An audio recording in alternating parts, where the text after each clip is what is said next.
Simon Welsh, the director of Redbridge Group. Simon, great to see you. You've been in Western Sydney once again. I guess we should start with Gladys. What do voters think? Yeah, g'day, Laura. Yeah, I think I'm starting to wear out my welcome in Western Sydney at the moment. Yeah, it was really interesting. The groups this week have really been dominated with talk about Gladys. There's a real sense of loss and a real sense that Gladys was in there, fighting the good fight on our behalf, making the tough decisions, and she's sort of been fouled out of the game at a critical point. So there's a real sense of sort of unease, sort of unsettled, and people are sort of looking at the umpire. That they're looking at ICAC and saying, well, why now? These allegations, these issues aren't new.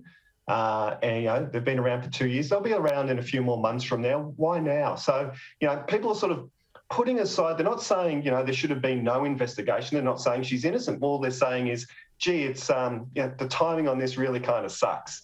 It's a critical moment, and our star performer, the woman that we've put a lot of faith in, has now been fouled out of the game.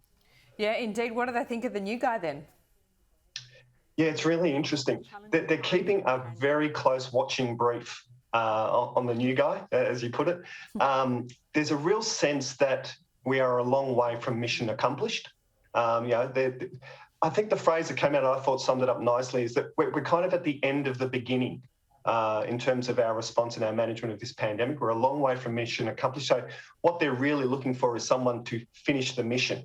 They're not looking for shortcuts. There's a lot of anxiety. There's a lot of angst around the risk of the virus, the risk of COVID, and they're looking overseas. They're looking at the UK. They're looking at Singapore, and they're thinking, yeah, we need to see this through. So we're looking for someone to see it through. So they're watching really closely. Every sort of little nuance, every decision that's made has sort of amplified importance right now. So it's really interesting that you point out that it's a very well-informed electorate at the moment, perhaps more well-informed about public policy and debate and politicians' decisions than at any time before a federal election. Would you agree?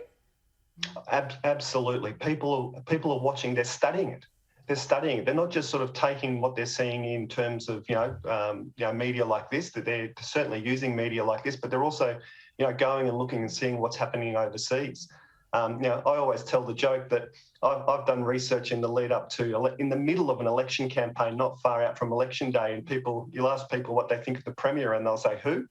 Right now, people not only know who their Premier is, they know who the Queensland Premier is, they know who the Victoria Premier is. So it's a level of interest that's sort of motivated by a real existential concern. So it's a deep understanding of what's happening right now. This will be one of the most fascinating federal elections we have seen in quite some time, and that is saying something considering the last, revolving door 10 years of leadership. Simon, thanks so much. We'll speak to you soon. No worries. Thanks, Laura.